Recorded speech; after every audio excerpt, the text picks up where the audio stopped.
Hi guys, welcome to the channel Skillshare by Janu. Hit on the subscribe button. If you have any queries, ask me in the comment box. Let's start our class SQL Structured Query Language. అసలు ఈ SQL అంటే ఏంటి, దీన్ని ఎవరు introduce చేశారు, అసలు మనం ఈ SQL ఎందుకు నేర్చుకోవాలో ఈరోజు మనం డిస్కస్ చేద్దాం. మీరు ఏం చేయొద్దు, నోట్స్ ప్రిపేర్ చేసుకోవద్దు, ఏం చేయొద్దు, జస్ట్ నేను చెప్పేది 100% కాన్సన్ట్రేషన్తో వినండి, ఆటోమేటిక్గా అదే వచ్చేసిద్ది, అసలు మీరు మర్చిపోరు కూడా. ఫస్ట్ అసలు ఎస్క్యూఎల్ అంటే ఏంటో మనం ఒక రియల్ వరల్డ్ ఎగ్జాంపుల్ తీసుకుందాం, ఈజీగా గుర్తుపెట్టుకోవాలి కదా. అప్పుడు ఒక కస్టమర్ అనే అతను ఉన్నాడు అనమాట. ఈ కస్టమర్ అనే అతను ఒక డీమార్ట్కి వెళ్ళారు. ఎంత కాదన్నా డీమార్ట్లో ఒక 25,000 వేసుకుందాం, 25,000 ప్రొడక్ట్స్ ఉన్నాయి. ఈ కస్టమర్ అతను డీమార్ట్కి ఒక ఆయిల్ ప్యాకెట్ కొనడానికి వెళ్ళాడు. ఈ డీమార్ట్లో ఆయిల్ ప్యాకెట్ అనేది ఎక్కడ ఉంటుందో తెలియదు కదా, ఎందుకంటే ఇక్కడ హ్యూజ్ అమౌంట్ ఆఫ్ ప్రొడక్ట్స్ ఉన్నాయి, 25,000 ప్రొడక్ట్స్ ఉన్నాయి. ఫస్ట్ ఫ్లోర్లో ఉండొచ్చు, సెకండ్ ఫ్లోర్లో ఉండొచ్చు, ఈ ఆయిల్ ప్యాకెట్ ఎక్కడైనా ఉండొచ్చు. సో అప్పుడు ఏం చేస్తాడంటే మొత్తం వెళ్ళి ఎతికే బదులు అక్కడ ఉన్న ఒక స్టాఫ్ ఎగ్జిక్యూటివ్ని అడుగుతాడనమాట. ఈ స్టాఫ్ ఎగ్జిక్యూటివ్ అనే అతనికి ఈ డీమార్ట్లో ఎక్కడ ఏం ప్రోడక్ట్ ఉందో తెలుసు కదా, ఈ స్టాఫ్ ఎగ్జిక్యూటివ్ అంటే ఎక్కడ పనిచేసే వాళ్ళు. సేమ్ ఇప్పుడు ఏం చేస్తాడు, కస్టమర్ స్టాఫ్ ఎగ్జిక్యూటివ్ని ఆయిల్ ప్యాకెట్ అడిగినప్పుడు ఈ స్టాఫ్ ఎగ్జిక్యూటివ్ ఎక్కడుందో తెలుసు కాబట్టి దాన్ని ప్రాసెస్ చేసి, సార్ ఆ ఆయిల్ ప్యాకెట్ అక్కడ ఉంది, ఆ రైట్ కార్నర్లో ఉంది అని చెప్తే ఆ కస్టమర్ వెళ్ళి ఆయిల్ ప్యాకెట్ తెచ్చుకుంటాడు. ఇక్కడ ఏం ప్రాసెస్ జరుగుతుంది, కస్టమర్ వెళ్ళి స్టాఫ్ ఎగ్జిక్యూటివ్ని రిక్వెస్ట్ అడుగుతాడు, సార్ ఆయిల్ ప్యాకెట్ ఎక్కడ ఉంది. అప్పుడు స్టాఫ్ ఎగ్జిక్యూటివ్ ఆయిల్ ప్యాకెట్ ఎక్కడుందో తెలుసు కదా, ఎక్కడ ఏ ప్లేస్లో ఉందో ప్రాసెస్ చేసి అప్పుడు ఏం చేస్తాడనమాట, రెస్పాన్స్ అనేది ఇస్తాడు కస్టమర్కి. ఇది ప్రాసెస్. ఇప్పుడు ఈ కస్టమరు స్టాఫ్ ఎగ్జిక్యూటివ్ ఎలా కమ్యూనికేట్ అయ్యారు, by using Telugu language or English language, వాళ్ళకి ఏ లాంగ్వేజ్ వస్తే అది. ఇప్పుడు ఇతనికి హిందీ వచ్చు, ఇతనికి ఇంగ్లీష్ వచ్చు అనుకో, వాళ్ళిద్దరి మధ్య కమ్యూనికేషన్ బిల్డ్ అవ్వదు. ఎందుకంటే ఈయన చెప్పేది ఈయనకు అర్థం కాదు, ఈయన చెప్పేది ఈయనకు అర్థం కాదు. అలాగా వాళ్ళిద్దరి మధ్యలో కమ్యూనికేషన్ బిల్డ్ అవ్వాలంటే ఒక ప్రాపర్ లాంగ్వేజ్ కావాలి. సేమ్ అలాగే ఇప్పుడు ఒక యూజర్ అనే అతను ఉన్నారు. ఈ యూజర్ అనే అతను ఒక డేటాబేస్ ఉంది. ఈ డేటాబేస్లో చాలా పెద్ద డేటా ఉంటుంది అనమాట, హ్యూజ్ అమౌంట్ ఆఫ్ డేటాబేస్ అంటేనే చాలా పెద్ద డేటా కదా. ఈ డేటా అంతని మనం ఎక్స్ అనుకుందాం. ఇప్పుడు ఈ యూజర్కి ఒక వై అనే వాల్యూ కావాలి.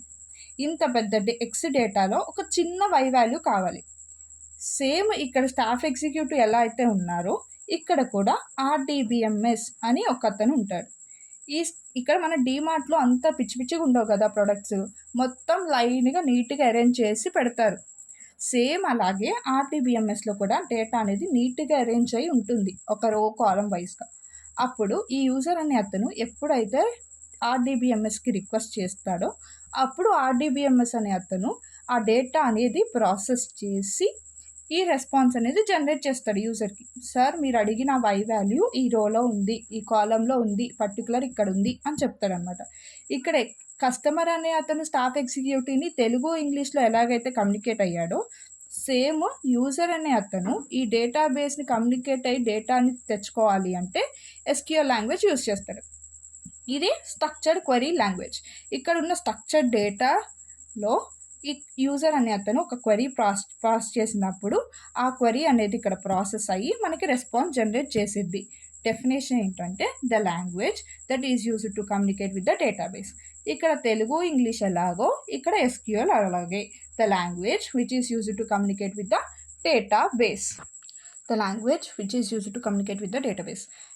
It was introduced in 1970s by Ronald F. Boyce, Donald D. Chomblin with the help of IBM organization. వీళ్ళిద్దరూ ఐబిఎం ఆర్గనైజేషన్లో వర్క్ చేస్తున్నప్పుడు వాళ్ళు ఒక ప్రాజెక్ట్ చేసేటప్పుడు వాళ్ళు ఒక లాంగ్వేజ్ని ఇంట్రడ్యూస్ చేయాలనుకున్నారు. ఆ లాంగ్వేజ్ పేరే ఎస్క్యూఎల్. అలా పుట్టిందనమాట ఆ ఎస్క్యూఎల్. అప్పుడు అసలు ఈ ఎస్క్యూఎల్ ఒరిజినల్ నేమ్ ఏంటంటే స్ట్రక్చర్డ్ ఇంగ్లీష్ క్వెరీ లాంగ్వేజ్. ఈ స్ట్రక్చర్డ్ ఇంగ్లీష్ క్వెరీ లాంగ్వేజ్ ఎందుకంటే ఇది నార్మల్ ఇంగ్లీష్ లాంగ్వేజ్ లాగే ఉంటుంది అనమాట. సేమ్ ఇక్కడ యూజర్ అనేవాడు రిక్వెస్ట్ అంటే ఏంటి, క్వెరీ పాస్ చేసినప్పుడు ఆ కమ్యూనికేట్ అయ్యే లాంగ్వేజ్, ఇక్కడ స్ట్రక్చర్డ్ డేటా ఉంటుంది కాబట్టి స్ట్రక్చర్, ఇదన్నీ బేస్ చేసుకొని వాళ్ళు స్ట్రక్చర్డ్ ఇంగ్లీష్ క్వెరీ లాంగ్వేజ్ అని నేమ్ పెట్టారు. కానీ ఇక్కడ ప్రాబ్లం ఏంటి అంటే ఈ స్క్యూఎల్ అనేది హ్యావర్ సిడ్లీ అని ఒక కంపెనీ ఒక ప్రాజెక్ట్ చేసింది స్క్యూఎల్ అనే పేరుతో. ఈ ట్రేడ్ మార్క్ ఇష్యూ వల్ల ఈ స్క్యూఎల్ని ఎస్క్యూఎల్గా మార్చారు. ఓవెల్స్ ఉన్నాయి కదా, ఈ అని స్ట్రక్చర్డ్ ఇంగ్లీష్ క్వెరీ లాంగ్వేజ్. ఎలాగో ఇది ఇంగ్లీష్ లాంగ్వేజే ఉంటుంది కాబట్టి సింపుల్గా మనకి అర్థమయ్యేలాగా ఉండాలని ఎస్క్యూఎల్ అని పెట్టారు, స్ట్రక్చర్డ్ క్వెరీ లాంగ్వేజ్. వై ఎందుకు అంటే ఎందుకు ఎస్క్యూఎల్ నేర్చుకోవాలి, ఎందుకంటే ఇది ఈజీ టు లెర్న్, ఇంగ్లీష్ లాంగ్వేజ్లో ఉంటుంది, మనం ఈజీగా అండర్స్టాండ్ చేసుకోవచ్చు. నెక్స్ట్ ఇది మన టైం అనేది సేవ్ చేసిద్ది. మనకి ఎగ్జాక్ట్గా ఇప్పుడు అంత పెద్ద హ్యూజ్ ఎక్స్ అమౌంట్ ఆఫ్ డేటాబేస్లో మనకి సింపుల్ వై వాల్యూ కావాలి.